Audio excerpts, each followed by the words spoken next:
All right, so first off, welcome to our special operations room here in Mission Control at Johnson Space Center. I'm very excited to have you here. It's an honor to be here. Yeah, I'm very excited you're here. As you know, I'm Justin Nicholas. I was the lead designer for Alexa on this project, and I'll be kind of helping you through your experience today with Callisto. Great. So Callisto is a technology demonstration between WebEx, Lockheed Martin, and Amazon. And we're testing how commercial technology can help future astronauts on deep space missions. But I don't have to tell you that. You, like myself, you've been working on this project for a while. That's right. This has been a long time coming, just about 4 years now. You're right. Why don't you explain to me a little bit about your role on the project? Oh, sure thing. So just from the very start, when Lockheed approached Amazon, I was on the first call, and they approached us and said, you know, we're going to send the Artemis, with the Artemis 1 mission, we'd like to send a payload that's going to help us engage the public. And so they said, well, they kind of thought, how can we do that? And so that's when they had the idea, so, well, why not a voice assistant? Let's do an experience whereby people can interact with an entity that would be on board the craft. And so they approached Amazon and said, hey, you know, could you embed Alexa on here? And so that was the first call. And so I had lots of questions. And of course, as a solutions architect, that's my job to actually figure out, okay, can we actually do this? That's a big question for this project. That's right. And in a Amazonian fashion, if you're about 70%, you can do something, you go full speed on it. And I think I just reached that threshold maybe about a week later. Well, I think we're all very happy that you made that threshold. So it was, yeah. Proving to be a very exciting beta test, if you will. That's right. We look at this as a, not just engaging the public, but as a true technology demonstration. Yeah. So, well, we didn't invite you here today to work on it any longer. As you know, your work is done. It's up on Orion. It's on its way to the moon. Today, instead, we invited you here to help us test it. As you know, on Artemis 1, there's a lot of things we're testing. We're testing the launch vehicle with the SLS. We're testing the crew cabin with Orion. And we're testing Callisto, our payload today. So what we're going to do that test is you're going to imagine that you are an astronaut inside Orion, a virtual crew member inside the vehicle as you interact with the technology today. How does that sound? That sounds great. I am so ready. All right, great. Did you ever want to go to space? Oh my gosh, yes. From the very beginning, I remember watching the space shuttle launches. When I was 8 or 9, it has been a lifelong passion for me, and that's why this project is so special. Well, we weren't able to get you a seat on board Orion today. However, I think this is the next best thing. It is. All right. So, like I said, imagine that you're a crew member inside of Orion, and you're on your way to the moon. So we're going to go through this. We're going to do this test in kind of a day in the life of an astronaut. So the moment that you wake up to the moment that you go to sleep. Right. So in order to kind of help facilitate that, I'm going to bring up some camera views that were taken recently. Rich, can you bring up the external cameras? All right. So these are views taken from cameras that are mounted on the solar arrays outside of Orion. Amazing. Yeah, isn't that cool? Imagine that you wake up inside the vehicle, and these are the views that you see out of your window. Yeah. Gives a new meaning. Yeah, better than any view out of a hotel that I've seen. That's right. Almost looks like a rendering. Yeah. And what do I see up here? I think I see the moon. Yeah. So these photos here are they're taken in the last couple of days. These are not live feeds. Yes. But how would you like to see a live feed from inside the vehicle? I would love to. I've been waiting for this moment for a long time. So we're going to do two things. I believe we're going to hit the button here to initiate the call.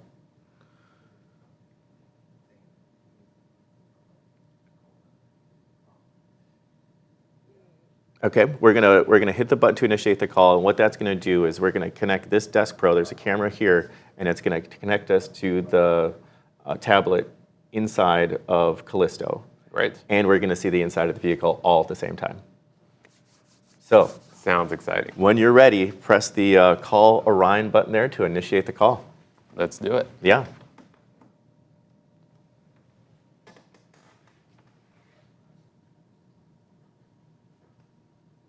That is amazing. There you are, in space right now.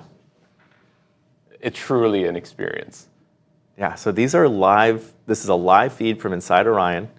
And you can see yourself on the tablet over here.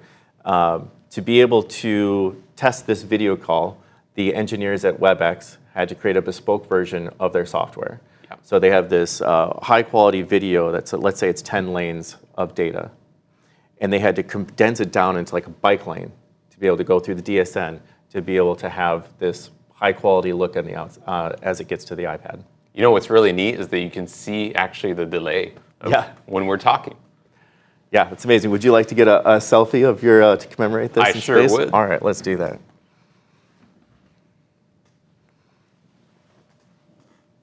And I'll take one of just you as well. Okay. All right, so astronauts' time in space is very scheduled. They're very busy, their time is very precious. And they follow a strict schedule and a timeline. In the terminal in front of you, we have a timeline that we're going to follow as well. Great. So throughout the course of your time here, we're going to refer back to this timeline and kind of check these things off as we go. I also have a support team that's going to be talking to you in the ear, so if we need to jump around, we might have to do that as well. Okay. All right? So one of the first things that people do when they wake up on Earth usually is they grab their phone. Yep. They want to see what they've missed, what's coming up for the day, kind of get a general status. When astronauts wake up, that's usually one of the things they do as well. They check a status. And one of the things they check is the battery status. So the ability to be able to see what the status of the battery is, and because the battery provides the power to the subsystems that keep the vehicle and the astronauts safe. Let me check with support. Are we going to be able to bring up the battery displays or not? Ari, are we able to bring up the battery displays or not? Or are we skipping those?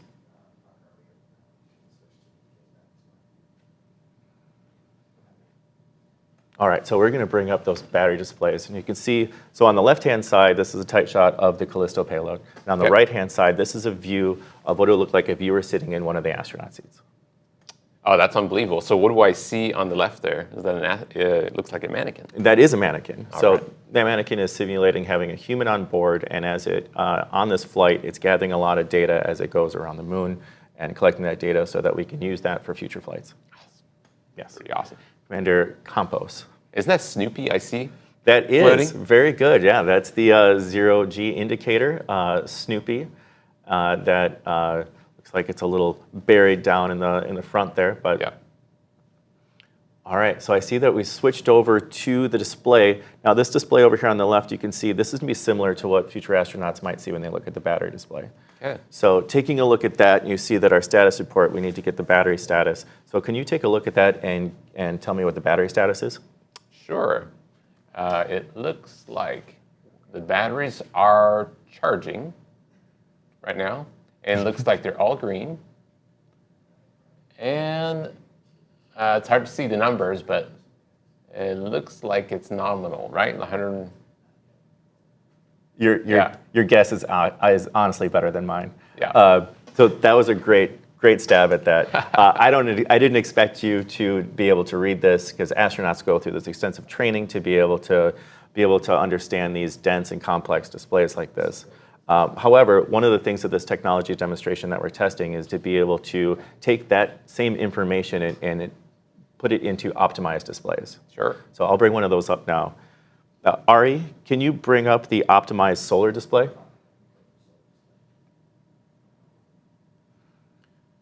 So it takes a few seconds to be able to get that command up to the vehicle to make that switch. And there is the optimized solar display. So now, taking a look at this display, can you give me the average battery charge? Oh, let's see this. Oh, this looks a lot easier to read, actually. Average battery charge, 93.9. That is correct. So you're halfway to becoming an astronaut right now. Oh, I feel so good. So yeah, to be able to take this information, put it in new displays, we can optimize it for the crew, for engineers, or for the general public like ourselves. All right, we're going to bring up one more display. Ari, can you bring up the telemetry display.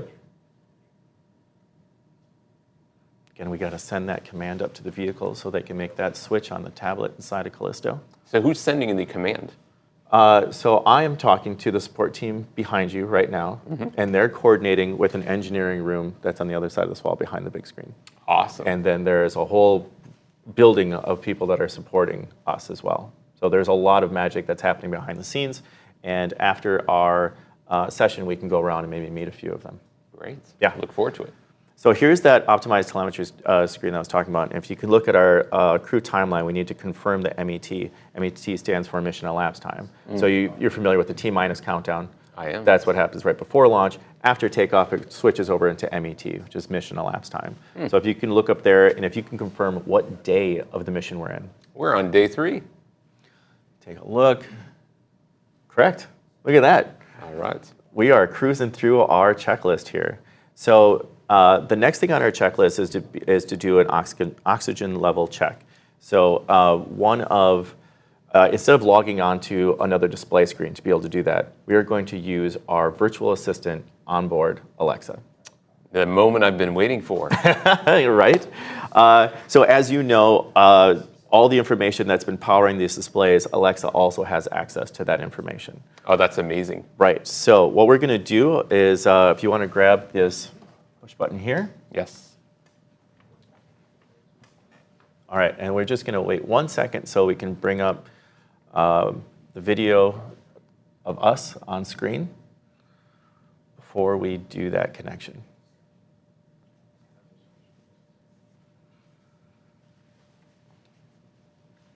All right, that is coming up. No, I got it. That is coming up in just a second, and there we are. Aha. All right. So remember, press and hold, and go ahead when you're ready. Alexa, how much oxygen do we have left?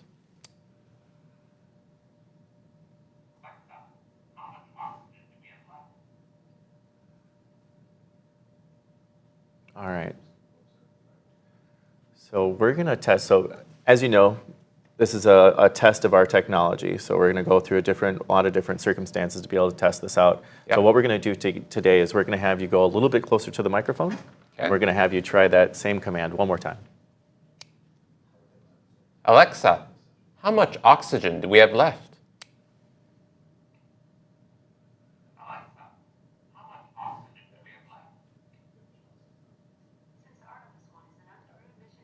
That's awesome. Look at that light ring. Right.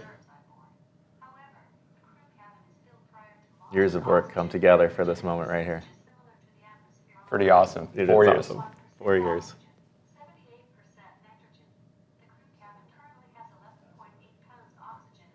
Very informational.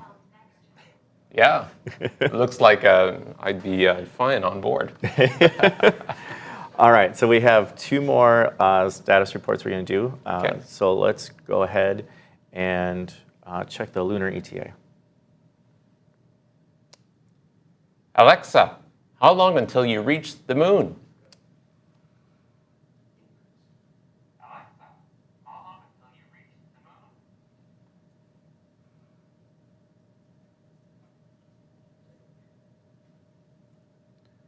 All right, so we're going to try that one more time. Alexa, how long until you reach the moon?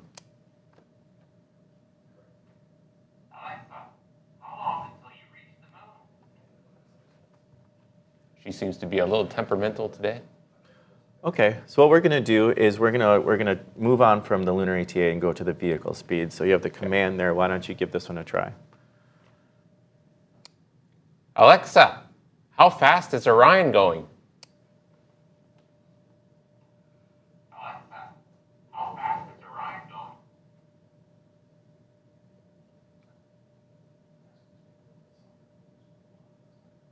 All right. Like no wake. So this time, Yep. it sounds like I'm getting some support here. It sounds like it's a little hot in the mic. So if you could try to do it not as loud, but your tone and your distance is good. A lot of tests, right? Let's do it. That's why we're here. All right, let's do it. Alexa, how fast is Orion going?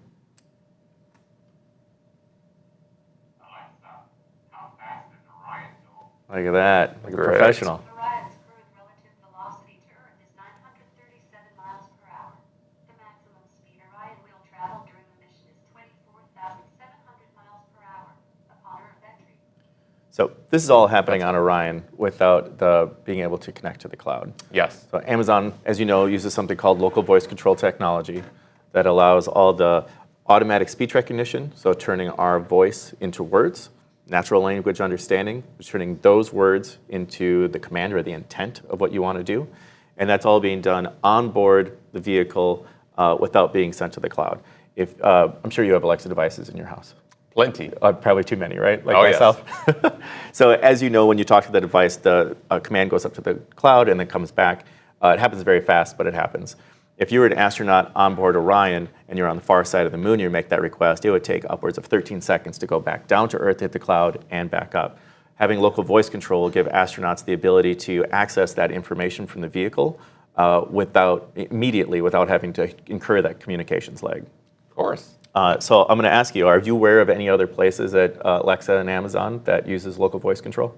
Yeah, I am aware that our fourth gen devices support local voice control for some utterances. For example, volume up, volume down. Okay. So if your device is offline, you can use those commands. You can ask for time, and we also support some smart home commands as well. If you nice. have connected equipment for lights, for example.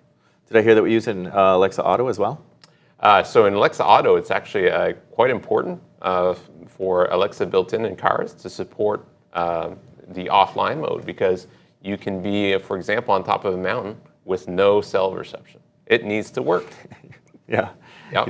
You don't want to be cut off from Alexa on top of a mountain. So millions of people here on Earth rely on Alexa to manage their smart home. I'm guessing that you have some smart home devices in your house. Many. Yeah, probably too many to count like myself. So on board Callisto, we have the ability to change the lights, some of the lights that are in the cabin. This I've been excited to try out. Perfect. Why don't you grab the controller here, the button here, Okay. and go ahead and send the command to control the lights. Alexa, set the light to green.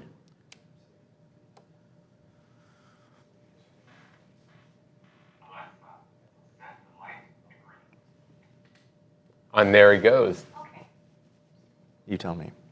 Perfect. That is amazing. I think you just sent the farthest smart home request to Alexa in history. I'm so excited. And it was quick. Yeah, it was quick. Yeah. That looks great too. Nice work.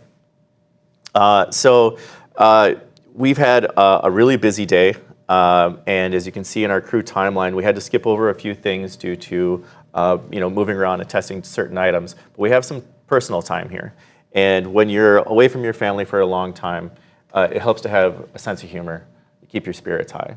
It does. And having Alexa on board with her personality, there's some comedy that Alexa could bring. Do you want to test that out? I sure do. All right.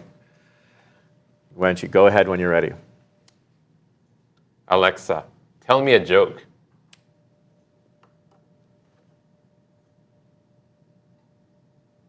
Alexa, tell me a joke. How do astronomers detect asteroids that could hit the Earth with a kaleidoscope? Of course. Solid gold. So that about wraps up our time today. One of the last things we have to do is to initiate the sleep sequence. Do you want to issue the last command to Alexa for the day? I definitely do. And she deserves a good sleep. We all do. Alexa, go to sleep mode.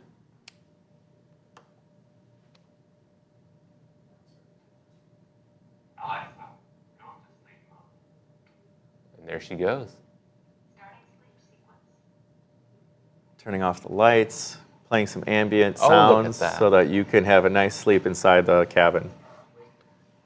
That's awesome. That's All right. one of the most useful things. Philippe, I was so excited for you to be here today. Thank you so much. I hope you had a great time. Thank you so much, Justin, for showing me everything that the team has done. It's incredible. I can't wait to meet the engineering crew. So the last thing we're going to do is, are we able to sign the whiteboard before we head out? Nope. All right, we don't have time. All right, so why don't you follow me and we'll go say hi to the engineering team. Let's do it. All right.